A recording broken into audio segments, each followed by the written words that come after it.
Meet Glug. He's a Graske, a 240-year-old creature with wrinkled pink and orange skin, large pointed ears, and eyes that glow amber in the darkness. And he calls Soapbox 169, a little gift shop in Scotland, his home. As you can plainly see, Glug is not like other Graske you may have seen. He was exiled at a very young age, 46, just as puberty hit, when due to a rare genetic anomaly, his ears suddenly started shrinking and his top eye healed over completely. Without sprouting, he was left to fend for himself by the other Graske. That was when he started to get bigger and bigger, almost reaching 2 meters in height. Nearly a century and 27 planets later, he ended up falling through the rift and landing in Victorian Cardiff.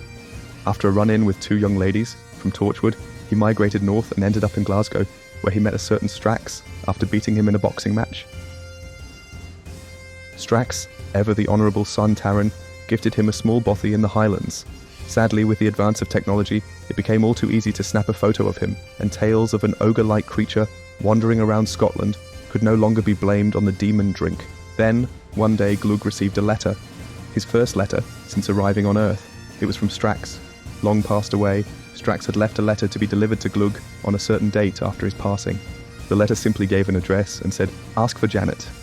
And that is how he ended up on our doorstep and asked Carl, "Are you Janet?" They instantly hit it off. So who is Glug? What is he like? Not one to venture out during daylight hours due to unwelcome looks from the locals, Glug occupies his days at his worn wooden desk, researching, designing, and creating some of the shop's most wonderful designs. His nimble hands work with surprising precision for someone his age. Always keen to lend a helping hand around the office, Glug shuffles between workstations with an eager grin. But nothing brings him more joy than assisting in the dangerous creatures detection labs with Carl.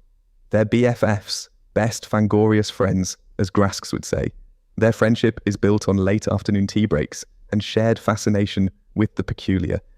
But as the Scottish sun sets behind the misty hills, a transformation occurs. Glug becomes Glug. Okay, it's the same name, and he looks exactly the same, but he is a Graske unleashed. His hunched posture straightens, his movements become stealthy, and his eyes gleam with mischievous intent. Scouring the information highways, byways, and one-ways of your enormous planet, he's in search of Whovian news and plain old gossip. When dawn approaches, the evidence of his nightly escapades appears, post-it notes on desks, drawings on notice boards, and sketches on loo roll, all pointing his colleagues to the treasure trove of information he has uncovered. Glug thinks no one knows the identity of the mystery note leaver.